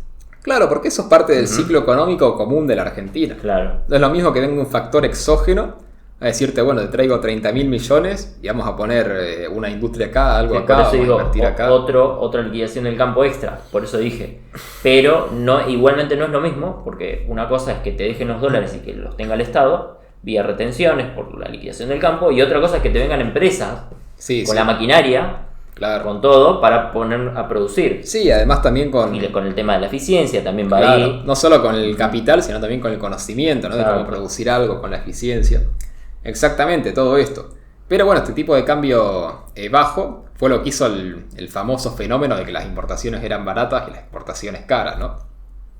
Que era más barato importar algo que producirlo acá. Pero ¿por qué el tipo de cambio era bajo, ¿no? Ya dijimos, bueno, que se emitió, entraron tal cantidad de capital extranjero, se emitió bastante, ¿no? Y eso aumentó la base monetaria, por lo tanto el tipo de cambio se fue quedando desfasado, ¿no? El tipo de cambio fijo. Pero además pasa que el tipo de cambio real estaba bajando. Que el tipo de cambio real no es la paridad precio-dólar, que es el tipo de cambio nominal, sino que el tipo de cambio real es comparar los precios de una economía con los precios de otra economía. O sea, por ejemplo, si acá en un restaurante, no sé, te sale 10.000 pesos comer, sería $10, digamos, para redondear. Y vos vas a Uruguay y por ahí te sale $20. Entonces el tipo de cambio real sería que por 2 comidas en Argentina tenés una comida en Uruguay, ¿no? Acá este país sería más barato y Uruguay sería más caro. Exacto, eso es el tipo de cambio real. Y lo que fue pasando es que Argentina es al revés. ¿Cómo? Era al revés. Claro, que Argentina era más cara. Era muy cara. Exactamente, y se fue encareciendo a lo largo de toda la convertibilidad, ¿no? Por eso se iban a Miami. Claro. O sea, estaba muy de moda en los 90 irse de vacaciones a Miami. Alguien de clase media común, ¿cómo te vas a tomar un avión y te vas a ir a Miami? Bueno, estaba de moda en los 90. Claro. Muy de la cultura. Esto incidió también en la cultura, eso hay que decirlo muy fuertemente. Y ahí está, ¿no? ¿Por qué todos iban al exterior? Y porque con los pesos de acá, o los dólares que conseguías porque los cambiabas así nomás, hacía lo que quería por cualquier lado. Sí, te ibas a cualquier lado. Y la mayoría de países eran más baratos que acá, ¿no? Sí. Casi todo, incluso Estados Unidos, es más o menos. Sí, Estados Unidos por ahí no era más barato, pero estaba igual. Estaba ahí. O sea, estábamos al nivel de precios de Estados Unidos. ¿Y esto de qué era consecuencia? Bueno, del aumento de los salarios, ¿no? Que todo esto, ahora vamos a ver, generó una recuperación económica, hizo aumentar los salarios. Y al aumentar los salarios te aumentan los precios de las cosas, aumentan los costos. Y como aumentaban los salarios en pesos, pero el tipo de cambio estaba fijo, bueno, eso te hacía que el tipo de cambio real fuera más caro acá. Porque con esos pesos vos podías cambiarlos a dólares y gastarlos en cualquier país por 1 a 1. Claro, lo que tenía que pasar, si no había cambio fijo, pero sí había convertibilidad. Que esto después yo hice toda una conclusión sobre esto, pero bueno, como para adelantar. Argentina emitía pesos, imprimía pesos. Ahí en este primer gobierno de Menem. Cada vez que entraba un dólar. Emitía. El tema, lo que por ahí habría que tener en cuenta, es si aumentaba la cantidad de dólares en el mundo. Ahí está el punto. Claro. No aumentaba la cantidad de dólares en el mundo. No, bueno, aumentaba, pero a un ritmo menor de lo que entraban acá. Por ahí se trasladaban dólares de un lado a otro, del exterior hacia Argentina. Pero entonces el precio del dólar a nivel mundial seguía más o menos igual. Claro, sí. Bueno, pero en Argentina de repente imprimías un montón de pesos. Vos pensás que ese peso y ese dólar van a siempre valer lo mismo. Si estás aumentando la cantidad de pesos, ese peso debería valer menos en comparación con el dólar. Sí, ese es un tema. Y eso no pasaba, porque era 1 a 1. Tenía que caer el peso y el dólar valer más. Sí, por eso en el 95... Y no pasaba porque estaba fijo. Y ahí está el punto. Sí, por eso en el 95 ya se decía, ¿no? Algunos, incluso Cavallo creo que decía que había que devaluar, ¿no? Había que romper la convertibilidad. Claro, sí, romper la convertibilidad o establecer un nuevo tipo de cambio fijo, no sé, de 1 peso con 30 centavos, un dólar. O dejar de emitir pesos, es decir, bajar el gasto público. No, pero incluso dejando de emitir pesos, ya el tipo de cambio ya estaba atrasado, o sea, igual tenías que devaluar, ¿no? O eso, o sacar el tipo de cambio fijo y dejar que el mercado lo determine. Y que ahí igualmente se iba a depreciar porque, bueno, por el tipo de cambio de mercado era más bajo para el peso. O sea, en cualquier caso, el tema es que el tipo de cambio era artificialmente más barato de lo que debía ser, justamente porque era fijo. Y después está la otra cuestión que sí que dijiste del gasto público, que también te afecta al tipo de cambio real, ¿no? Que eso, si querés, después lo vemos más en el segundo mandato. Pero bueno, básicamente esto fue la convertibilidad, ¿no? Las consecuencias fundamentales de la convertibilidad. Y después, bueno, está cómo se vivió para lo que impacta más directamente a la gente, ¿no? Que está la inflación, que bueno, tenemos como dijimos que el 89 fue de 4.900%, casi 5.000. Para el 90 fue de, acá dice 1.300%, algunos hablan 2.300%, ahí no hay datos exactos. Después para el 91 tenés que fue 84%, o sea, fíjate el 91 incluso ya con la convertibilidad incorporada, todavía se seguía haciendo un ajuste de precios relativo más o menos importante, ¿no? Después para el 92 fue 17%, o sea, aún así todavía hubo un poco, pero fue bajando. Después 93, 7%, 94, 3%, después 95, 1,6%, bueno, ya después 0,1%, 0,3%, ¿no? Entonces ahí uno lo que ve es justamente cómo pudo generar este proceso de baja de la inflación. Y esto tuvo otros efectos positivos, ¿no? Por un lado, que la estabilidad financiera y monetaria hizo que volviera a aparecer el crédito a tasas accesibles y predecibles. O sea, que volviera a haber crédito en la economía. Y esto te generó también una mayor inversión, ¿no? Y una mayor inversión, por lo tanto, un mayor crecimiento económico. Después de eso también aumentaron los salarios reales, ¿no? Y acá lo dice también Gerchunov y Lach, ¿no? Que tienen este libro que es El ciclo de la ilusión y el desencanto. No sé si lo conoces. No, el libro no. Que bueno, tienen este libro que habla, sí, de la historia de Argentina, creo que desde finales del siglo XIX, más que nada de historia económica, ¿no? Sí. Y hablan con estos términos que me pareció interesante, que dicen, los salarios reales aumentaron por la desaparición del impuesto inflacionario. O sea, con términos muy actuales, ¿no? Porque este libro, si no me equivoco, creo que es de los 2000 o de la década del 2010, pero a principios, ¿no? O sea, antes de que hubiera una cultura más liberal, podemos decir acá, y ya hablaban del impuesto inflacionario, ¿no? Pero ¿qué año es? ¿El libro? Sí. Y mirá, si querés te digo el año exacto, pero ¿por qué? ¿Qué decir? No, porque por ahí todavía no estaba esta cultura por ahí kirchnerista. No, pero no es del 2018 el libro. 2018, entonces sí. Por eso, me llamó la atención este término, porque bueno, Lucas Lach creo que sí es liberal, podemos decir, o más o menos liberal, y Gerchunov que dice que es liberal de izquierda, ¿no? Sí, son medio radicales, ¿no? Sí, son como radicales. Es uno de los que propuso partir la provincia de Buenos Aires, Lach. Mirá. Creo que escribió un libro también sobre eso. Mira, podemos decir que son radicales línea Tetaz. Claro. Algo así. Claro. Pero bueno, por eso me llamó la atención. Pero bueno, que es cierto que efectivamente eliminando la inflación subieron los salarios reales, ¿no? Además del crecimiento económico, que hizo que suban más. Además de que efectivamente se hizo más barata la importación, como ya dijimos. Y esto después más adelante tuvo las consecuencias del quiebre de ciertas industrias, ¿no? De que era más barato importar que producir ciertas cosas acá, ¿no? Y que eso ya era artificialmente barato. Pero tuvo el efecto positivo también de que mucho del capital argentino, de distinto capital, sí, ¿no? Distintas máquinas, distinta tecnología, se modernizó a un precio muy barato. O sea, se pudieron importar máquinas para producir de última tecnología, invertir en capital muy barato e importar insumos muy barato. Entonces eso inicialmente también disparó el crecimiento económico.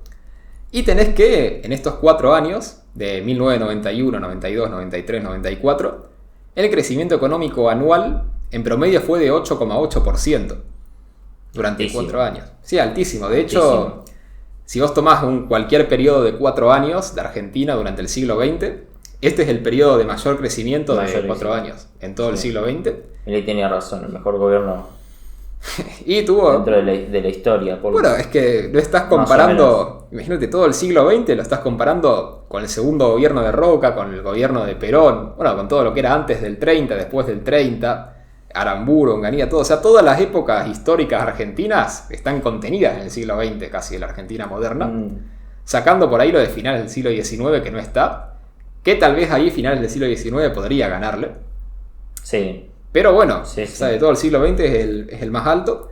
Y no solo en la Argentina, sino que te diría casi que en el mundo. Incluso... Las tasas chinas. Estaban ahí las tasas chinas. Sí. Incluso se perdieron, sí. E incluso se hablaba... Se diluyeron. Fue líquida. Sí, después se escapó de las manos. Volvieron brevemente, podemos decir, durante el gobierno de Néstor. Pero ya a partir del 2008 volvió. Bueno, sí, después otro video vamos a ver la historia del kirchnerismo, ¿no? Pero bueno, básicamente, sí, el crecimiento económico más alto, que se comparaba con China incluso, ¿no? O sea, no solo era el más alto de Argentina de todo el siglo XX, sino uno de los más altos del mundo. Y bueno, esta fue la consecuencia inicial de la convertibilidad, ¿no? Que era más que una reactivación en un nuevo modelo económico también por durar 4 años, ¿no? O sea, una reactivación no te dura 4 años, y tampoco tiene una magnitud de eso, de crecer casi 9% durante 4 años. O sea, era efectivamente bueno, Menem tenía la promesa de campaña, ¿no? De la revolución productiva. Y podemos decir que era una especie de revolución productiva, ¿no? Sí. Así que nada, tenía esto. Y acá está lo que te decía. Además, hay que tener que la inflación licuó salarios, licuó costos, licuó un montón. Cosa que tenemos un escenario similar ahora. No tuvimos una hiper, tenemos como una hiper de años. Sí, estirada en muchos años. Sí, igual Se Alfonsín licuó. también tuvo, ¿no? Durante 10 años inflación mayor al 100%. Ujú. Pero sí es similar ahora de que sí, de que está todo licuado, los salarios real, que llevan cayendo ya desde hace mucho tiempo, ¿no? Entonces, estamos en un escenario, para hacer la comparativa, parecido a lo que sería al principio del gobierno de Menem. Así Cuanto a parecido ciertas condiciones económicas. en ciertos aspectos, en otros aspectos no. Ujú. Pero sí, en ciertos aspectos sí. Y bueno, acá está lo que te digo de que efectivamente todo este crecimiento económico hizo que suba la demanda de bienes, ¿no? De la gente por el aumento del salario real. E incluso la economía con el crecimiento económico no daba abasto para producir todo lo que podía comprar la gente. Sí, Y por eso se empezó a importar masivamente. sí. Y también tenés un hecho importante, ¿no? Que tenés la balanza comercial, que es la balanza que es exportaciones menos importaciones, ¿no? O sea, es el resultado de las exportaciones y las Sí, importaciones. sí, Que la balanza comercial pasó de un superávit de 8.200 millones en 1990, Ujú. o sea que se exportaba más en 1990, ¿no? 8.200 millones de dólares más que se exportaban en 1990, a en 1994 un déficit de 5.500 millones. Ujú. O sea que se importaban 5.500 Se millones de importaban dólares más de lo que se exportaba. Sí. O sea, en 4 años que se movió 15.000 millones de dólares la balanza comercial. O sea, acá tenés incluso también, bueno, todo lo que te da este cambio, de que por un lado, sí, el salario real crecía más rápido de lo que la economía podía abastecer, y por otro lado que la importación era muy barata, entonces se compraba productos importados. Ujú. Y las dos cosas, o sea, tanto el crecimiento del La salario combinación. real, claro, pero digo, las dos cosas, tanto el crecimiento del salario real como la importación barata, tenían la misma causa, que era el tipo de cambio fijo. Ujú. Pues si hubiera sido un tipo de cambio de mercado, justamente el precio que te equilibra esas dos variables es el tipo de cambio. Que caiga el... Claro, cae el valor del El peso, valor, ¿no? sí. O sea, sube el valor del dólar, ¿no? Y el tipo de cambio te equilibra eso. Entonces importar es más caro, entonces el salario real es más bajo, y ahí se equilibra y la balanza comercial te daría 0, idealmente. Claro. Exactamente, sí, sí. Entonces, bueno, eso fue más que nada el principio del gobierno de Menem, ¿no? Y después está la consecuencia de los números de pobreza. Que están los números de pobreza para el AMBA, que a finales del 89 era 38%, más o menos, un poquito más, 38, algo. Y ya en el 93, 4 años después, era 14%, ¿no? En el AMBA. O sea, imagínate 14% de pobreza en el conurbano. Ujú. Que hoy en día parecería algo casi imposible, Milagro. ¿no? Sí, sí, por eso. No sé cuáles son los números ahora. Está por encima del 50, En el conurbano sí está ¿eh? Sí, está encima, por encima del 50. Va, A nivel nacional está encima del 50. Hoy en día está encima del 50. Ujú. Pero digo, en el conurbano lo que se decía antes que asuma Milei siempre es que en el conurbano ya estaba por encima del 50. Sí. Y ahora que está 57 a nivel nacional, capaz que en el conurbano ya está arriba del 60. Ujú. Entonces sí, parecería algo prácticamente imposible, ¿no? Y por otro lado, la consecuencia negativa es que sí que aumentó el desempleo. Porque también todas las reformas del Estado, las privatizaciones, todo eso, justamente lo que decía al principio, ¿no? De que todo desempleo se había usado para absorber el desempleo, ¿no? Como una especie de trabajo improductivo, pero para absorber el desempleo. Y al reorganizar el Estado, bueno, deja de tener esa función, deja de absorber el desempleo, y el desempleo sube, y el empleo privado no puede subir tan rápido como para cubrir todo ese desempleo. Y después vamos a ver que además tiene otros problemas por los cuales nunca lo llega a cubrir y sigue subiendo el desempleo, ¿no? Más que nada en el segundo mandato, vamos a ver. Pero bueno, básicamente esto fue el primer gobierno de Menem, ¿no? Y las otras reformas estructurales que quedan, ya para concluir rápidamente esta sección, son 3 que se hicieron durante la era de Cavallo. Que bueno, por un lado la reforma tributaria, que se simplificaron muchos impuestos y quedó casi toda la recaudación en el IVA y en el impuesto a las ganancias. Y con eso también aumentó la recaudación, ¿no? Se pasó a un déficit de 6 puntos del PBI en el 89 a un superávit primario entre el 90 y el 94 y que seguía siendo un déficit financiero, pero de 1 punto del PBI. O sea, de 6 puntos a 1 punto, ¿no? Entonces tenés eso. Y también se redujeron los impuestos sobre el comercio exterior, que esto es importante, la reforma tributaria también, ¿no? También el campo se modernizó mucho en esta época. Pudo invertir mucho Sí. en mejor tecnología. Que fue clave para poder aprovechar la soja a $600, ¿no? En la época de Néstor. Esa fue la clave, porque una cosa es que aumente el commodity, pero de ahí que puedas aprovecharlo. Vos tenías la maquinaria que se fue renovando en los 90. Sí, o sea, no hay kirchnerismo sin, sin sin menemismo. 90, sin menemismo. Sí, que justamente empezó a producir mucho más el campo a partir de los 90, ¿no? A partir de esta etapa. Después la otra reforma es la reforma previsional de privatización del sistema jubilatorio, que en mi opinión se hizo bastante mal, ¿no? Porque por un lado el gobierno tenía que seguir pagando las jubilaciones ya existentes, o sea, se hizo cargo de esa obligación, pero sin tener los aportes que estaban dando las personas de ese momento. O sea, eso te abría un déficit, que bueno, como había déficit financiero, tampoco sé si era algo asumible por el gobierno, ¿no? Entonces eso en primer lugar. En segundo lugar, que los que pasaban a las AFJP eran todos los menores de 45. Y el tema es que, por ejemplo, alguien que tenía 43, que iba a estar 12 años o 17 años aportando a la AFJP y después se jubilaba, y son muy pocos años de aporte eso, y que eso te hacía también que las jubilaciones de la AFJP también fueran más bajas, ¿no? Entonces yo creo que se podría haber planteado mejor este sistema. Y después está el tema también de que las AFJP de por sí tampoco eran tan eficientes, no se planteó el mejor marco regulatorio. Y es cierto que con la comisión te sacaban un 30% de lo que aportabas. Sí. O sea, un 30% era la comisión y un 70% iba a comprar activos financieros, ¿no? Entonces está eso, y a eso le sumás que encima, como justamente el Estado se sacó los aportes, pero tenía que seguir pagando las jubilaciones, y tenía déficit financiero, dijo, bueno, ¿cómo pago las jubilaciones? Y la plata que aportaban, los que estaban en el nuevo sistema, ¿no? La plata que aportaban las AFJP, el Estado la tomaba prestada. O sea, la AFJP le tomaba prestada plata y le daba un título de deuda pública. O sea que al final fue como añadir un intermediario para que igualmente el dinero del aportante vaya al Estado para pagar jubilaciones públicas, ¿no? Y tenés que la AFJP con eso también se le dificultaba capitalizarse, porque llegó a tener más del 50% de su capital que eran títulos públicos.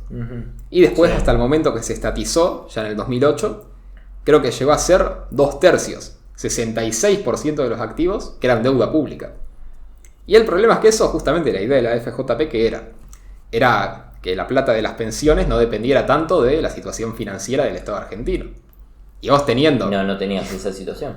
Claro, y vos teniendo la mitad de los activos que eran deuda pública, después del 2001, además las jubilaciones también se licuaron muchísimo. Entonces fue un sistema que, en mi opinión, se implementó muy mal. Y aún así, implementándose mal, acá hablando justamente de un poco de cuando fue la estatización, ¿no? Que aún así, implementándose mal, al momento de estatizarse, tenía 100.000 millones de dólares, 100.000 millones de pesos en activos. Y que si vos sacás lo que era deuda pública, te quedaban unos 34 a 35 mil millones de pesos de activos. O sea que era un sistema que ya se estaba capitalizando. Sí. Que ya muchas jubilaciones... Cuando iba a funcionar lo sacaron, sí. Claro, que ya muchas jubilaciones que tenía que pagar el Estado, bueno, ya habían pasado 14, 15, 16 años, y algunos de esos jubilados ya habían muerto. Ya el Estado de a poco iba bajando su gasto jubilatorio. O sea, la tendencia era que el Estado iba bajando su gasto en jubilaciones. Y que justamente los aportantes que habían empezado a aportar, por ejemplo, a los 20 o a los 25, ya en una década más ya se iban a jubilar y iban a completar sus aportes y a hacer el primer ciclo de aportes completos, ¿no?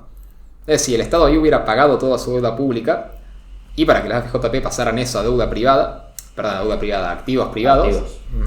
Y por ahí sí haciendo luego una reforma del marco regulatorio, ¿no? Porque 30% de comisión sí que parece excesivo, parece más de lo que te cobran en otros países, ¿no? Pero haciendo ciertas reformas se podía mantener el sistema y que empezara a funcionar mejor. Pasa que no era la idea. Claro, no era la idea. La idea, a ver, si todavía el Estado tenía que seguir manteniendo jubilados, no le iban a estatizar. La estatizaron justamente porque ya no tenían a nadie que mantener y había plata. La estatizaron para apropiarse de esa plata. Bueno, sí, eso es lo que dice. O sea, porque funcionaba fue que la estatizaron. Bueno, sí, pero por eso te digo que fue una oportunidad perdida, ¿no? Fue un error garrafal. O sea, una oportunidad perdida para el país, justamente en ese momento. Sí, para la población. Otro robo más. Otro robo más del gobierno. Eso es lo que hay que decir. Otro robo más del kirchnerismo. Ya no es Cristina. Esta es la época del kirchnerismo. No, esto es el 2008, era Cristina ya. Claro, pero es un kirchnerismo muy primigenio, muy antiguo. Bueno, yo diría que ya es el kirchnerismo ya moderno, ¿no? Porque era después de la crisis del campo. Después del campo. El gobierno quería depredar cualquier cosa que veía. Sí, también por la idea, de que, bueno, 2009 eran las elecciones, había recesión, ¿no? El campo estaba en crisis, no había plata, bueno, había que sacar plata de algún lado para gastar, ¿no? Ujú. Entonces sí, ese es el problema, pero bueno, por eso te digo, una gran oportunidad perdida. Y que viendo después cómo siguieron evolucionando las jubilaciones y cómo el sistema actual está quebrado, bueno, es un desastre, ¿no? Y que tampoco es que el Estado haya podido capitalizarlo, porque eso se fue al Fondo de Garantía de Sustentabilidad. Sí, lo usaron para ¿Qué? las elecciones. No, bueno, pero por eso, porque eso se fue al Fondo de Garantía de Sí. Sustentabilidad, ¿no? ¿Qué dijimos que había? 100.000 millones de pesos en la AFJP. Que vos lo pones al tipo de cambio oficial de ese momento y te da 33.000 millones de dólares. O sea, dividido por 3, el tipo de cambio era 2, algo, 2,8, 2,9. O sea, te da ahí 33.000, 35.000 millones por ahí. Y Milei, bueno, ahora cuando asumió hizo toda la auditoría del FGS, ¿no? El Fondo de Garantía, que midiéndolo al dólar contado con liqui, no al dólar oficial que lo medía el gobierno de Alberto. Y te dio Sí. que el Fondo de Garantía de Sustentabilidad vale hoy en día 32.600 millones. O sea, vale prácticamente lo mismo, o incluso un poquito menos que cuando se estatizó. Ujú. Y eso que el dólar tuvo inflación, o sea, en términos reales vale menos, ¿no? O sea, es plata que Sí. dejaron congelada y Que- que sin que se invierta en nada, que se quede ahí, vale menos. o sacándola y después poniéndola de vuelta, ¿no? Usándola y que quedó ahí. Ujú. Y que nada, ¿no? Por eso es una gran oportunidad perdida, ¿no? Pero bueno, esa fue la otra reforma de Menem, ¿no? Que por ahí me extendí un poco en la reforma previsional. Y la última importante, creo que no podemos obviarla, Ujú. es la reforma constitucional. Que todos conocemos. Exactamente. La reforma del 94, con Alfonsín, el Pacto de Olivos, que justamente la idea era que Menem pudiera salir reelecto, ¿no? Ujú. Esa era la idea que tenía Menem. Y Alfonsín tenía la idea de salvar a la UCR de la desaparición, básicamente. Ujú. ¿Por qué? Porque, bueno, Menem se aseguró la reelección, ¿no? Lo puso en la Constitución. Y Alfonsín, con lo del tercer senador para el segundo partido, ¿no? Y el balotaje del 45%, ¿no? Y ciertas reformas, se aseguró, aunque sea intentó asegurar un sistema bipartidista, donde, bueno, la UCR iba a ser el contrincante lógico del gobierno. Y que aún así le salió al revés, ¿no? Porque esto, el costo Puede político ser. que tuvo, Alfonsín tuvo mala imagen, si no me equivoco, por el Pacto de Olivos. Y esto hizo que la UCR quedara tercera. Ujú. O sea, terminó generando el sistema bipartidista, sí. pero quedándose afuera. Sí, la UCR se la vio muy, muy pejotista. Este es el caso, muy pejotista, y eso dio el calce para la aparición de lo que es yo le digo proto-kirchnerismo. Proto-kirchnerismo con la reta, imaginemos algo similar. Sí, una especie de alianza de centro-izquierda. Y que fue el frepaso. Con valores medio peronistas de izquierda y radicales de izquierda, con un poco de humanismo y socialismo de Stolbizer, ¿no? Sí, sí. Primero Frente Grande y después Frepaso, ¿no? Sí, Pero exactamente. dio el paso a eso, ¿no? Porque no se veía la UCR de Alfonsín como una alternativa al PJ y Claro. al menemismo. Claro. Entonces ahí está. Exactamente, ¿no? Y que también por ahí venía de antes, ya que en el 89 el candidato de la UCR era Angeló, ¿no? Sí. Que decía que había que hacer también reformas de libre mercado, ¿no? O sea, algo similar a lo que después hizo Menem. Ujú. Entonces sí, totalmente eso. Y nada, vos fíjate cómo siempre las reformas, o sea, salen mal cuando se piensa a corto plazo en el interés del que la está haciendo, ¿no? O sea, fíjate, la reforma constitucional, bueno, yo creo que fue mayormente negativa, ¿no? Tuvo varias, ahora vamos a ver varias reformas, pero fue bastante negativa. La reforma previsional, también ya estuve comentando las críticas, que nunca terminó de funcionar el sistema privado, y después el sistema público tampoco, y porque en los dos casos se hizo por la necesidad fiscal del momento, ¿no? Ujú. O sea, en el 2008 que, bueno, necesitaban fondos, y en el 93 creo que fue que se aprobó la reforma, 94, también que el gobierno estaba buscando bajar el déficit y decía, bueno, con esto puedo ahorrar fondos, ¿no? En vez de pensar a largo plazo un marco jurídico que te permita un desarrollo que funcione. Y lo mismo la reforma constitucional, que es más importante todavía, ¿no? En vez de pensar un marco jurídico para el funcionamiento del país a largo plazo, o sea, ¿cuál es la lógica de ponerle balotaje al 45% en vez del 50%? No es un beneficio para el país, era un beneficio para el bipartidismo de la Para UCR y los el partidos PJ. grandes. Ujú.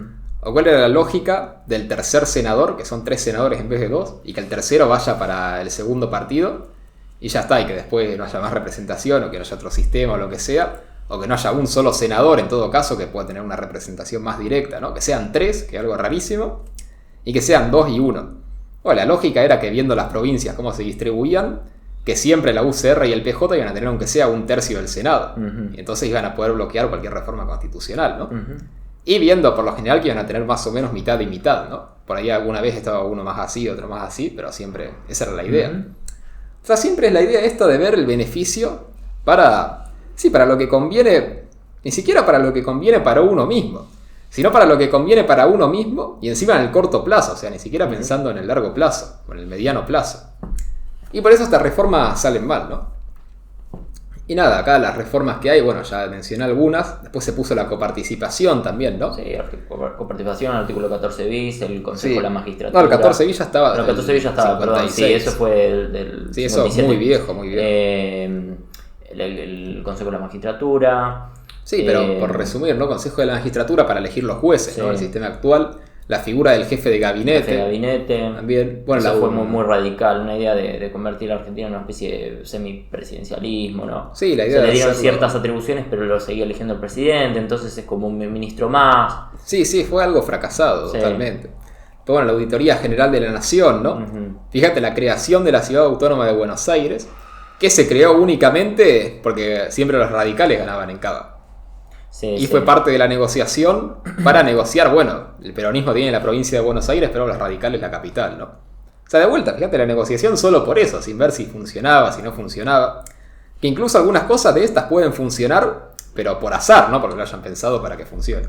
Claro, como consecuencia, si se quiere. Claro. Porque la ciudad, claro, no se gobernaba. El intendente de la ciudad de Buenos Aires era como un ministro más. Claro, exactamente. El presidente a dedo. Eso sí, lo que era Capital Federal, sí se llamaba, le decían Capital Federal, Distrito Federal, elegía igualmente senadores. Sí. Que eso era, no debería, ¿no? Pero elegía senadores y diputados, obviamente sí elegía. Sí, ya estaba esa división, sí. Todavía no es totalmente autónoma, ¿no? Un paréntesis aparte, todavía no es totalmente autónoma porque, claro, imagínate que la policía, por ejemplo, la Policía Federal se ocupaba de delitos ordinarios y no solo, o sea, delitos federales se ocupan en todo el país. Y de las cuestiones ordinarias en las diferentes policías de las provincias, en sus respectivas provincias. Bueno, la ciudad no tenía, ¿sí? La capital federal no tenía, y tenía la policía federal ocupándose de delitos muy, o sea, ordinarios.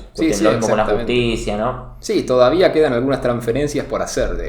Podríamos decir que Argentina políticamente es un país federal, pero en la ciudad de Buenos Aires funcionaba como un país unitario, para decirlo de alguna manera. Sí, algo así. Aunque la ciudad hoy en día ya casi tiene las mismas atribuciones de una provincia, claro, ¿no? Hoy día ya no, hoy día es como una provincia más. Sí, le quedan muy pocas cosas de atribuciones por sacar, sí. Pero bueno, se puso eso básicamente. También, bueno, reconocer que los recursos naturales son de las provincias, ¿no? Reglamentar los DNU. También otra cosa, podemos decir, nefasta, ¿no? De incluir los DNU en la Constitución. Incluirlos, exacto. Pero, nada. Incluirlos y poner así emergencia. En caso de emergencia ya está. Sí, dejarlo así. Y no podés legislar en esto y esto. Sí, dejarlo de manera tan ambigua. Sí. Y repasando esta reforma, incluyen algo interesante que por ahí en su momento fue algo bastante secundario, que nadie le prestó atención, pero que pensando en el futuro tal vez pueda tener relevancia, ¿no? Que es que en esta reforma se le dio personería jurídica a las comunidades de pueblos originarios. Y se reconoce su preexistencia étnica y cultural, y que legalmente esto les permite tener su propio marco legal dentro de su territorio. O sea, como si fueran otro estado, ¿no? O sea, no están obligados a depender de la ley argentina. Y esto en su momento fue algo menor, pero bueno, primero que jurídicamente, o sea, te crea como dos tipos de ciudadanos dentro de un mismo estado, o sea, creo que sería bastante cuestionable. La ley.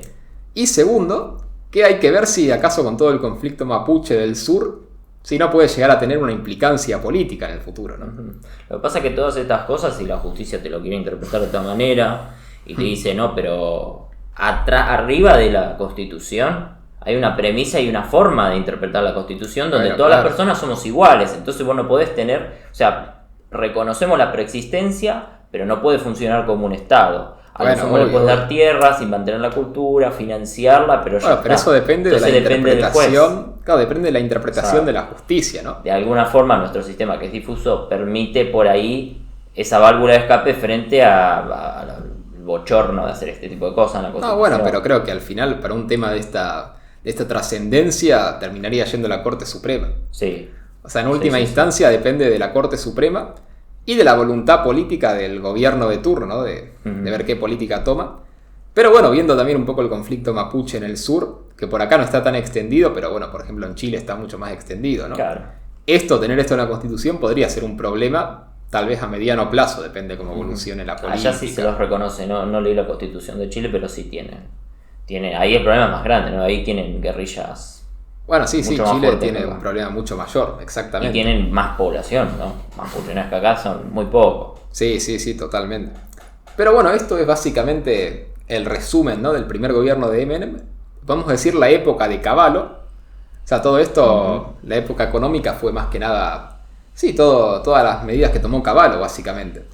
Y como decimos, bueno, Menem terminó este mandato con una alta imagen positiva, ¿no? Salió reelecto con el 49,9% de los votos. O sea, no llegó al 50%, sí, prácticamente de casualidad, ¿no? Pero quedaba todavía, podemos decir, la amenaza fantasma del modelo. Que eran estas cuestiones que podían tumbar el modelo. El déficit externo, que ya comenté, ¿no? El déficit de la balanza comercial, que se financiaba con el ingreso de capitales, con el ingreso masivo de capitales extranjeros. Pero no estaba muy claro qué iba a pasar si cambiaba el contexto internacional y dejaban de entrar capitales. Que efectivamente, bueno, vamos a ver que en el segundo gobierno pasó, ¿no? Hubo crisis internacionales. Y bueno, no había garantía justamente de que este ingreso de capitales durara para siempre, ¿no? Y no se solucionaba la cuestión de fondo, que ya dijimos antes, ¿no? Que este déficit externo era consecuencia del tipo de cambio artificialmente bajo, ¿no? Que te generaba, bueno, sí, como ya dijimos, los salarios altos, las importaciones baratas, y que hacía que el país fuera muy caro en dólares. Y esto era también el problema por el cual no podía subir más la productividad, ¿no? Porque justamente al ser el país tan caro en dólares, era menos rentable hacer empresas acá. O sea, una empresa acá tenía que ser muy rentable para poder llegar a sostenerse. Sí, exportar o incluso sostenerse internamente, para poder competir con los productos exportados. Y eso sumale que además hubo ciertas reformas que nunca se terminaron de llevar a cabo, por ejemplo la reforma laboral, ¿no? Que nunca se terminó de hacer completamente competitivo el mercado laboral, ¿no? O ciertas regulaciones, ciertas cosas. Entonces, bueno, pero básicamente el problema central era el tipo de cambio fijo, que en el segundo mandato se fue haciendo más grave. Bueno, entonces esto fue básicamente el primer gobierno de Menem, ¿no? Y el contexto en el que asumió, la hiperinflación de 1989, los finales de Alfonsín, el Menem pre-Cavallo y el Menem con Cavallo, ¿no? Podemos dividir esas tres etapas. Y nada, íbamos a hacer este video que fuera un video entero, ¿no? Que fuera hasta el final del gobierno de Menem, hasta el 2001. Pero bueno, había tantas cosas que comentar que se nos hizo excesivamente largo. Así que la semana que viene, si les gustó, suscríbanse, porque va a estar la segunda parte de este video, contando, bueno, cómo fue la decadencia de la convertibilidad y las causas de su fracaso, ¿no? En el 2001. Que nada, vamos a ver exactamente por qué estalló, así que eso, suscríbanse, así activen la campanita, ¿no? Así les avisa YouTube cuando subamos la segunda parte. Y dejen me gusta, sobre todo si les gustó, así YouTube lo recomienda más. Y acuérdense que si nos quieren ayudar también financieramente, nos pueden donar por el cafecito o unirse acá a la comunidad de YouTube, que hay beneficios exclusivos como ver los videos antes de que salgan o poder votar los temas de los videos cada cierto tiempo, una vez al mes. O incluso una serie exclusiva que estamos estrenando esta semana, que es de análisis político y filosófico de distintas series, de distintas películas, e incluso a veces de libros vamos a hacer. Y esta semana estamos estrenando... Claro, y esta semana estamos estrenando el primer episodio que va a ser análisis político de Star Wars. Así que bueno, eso.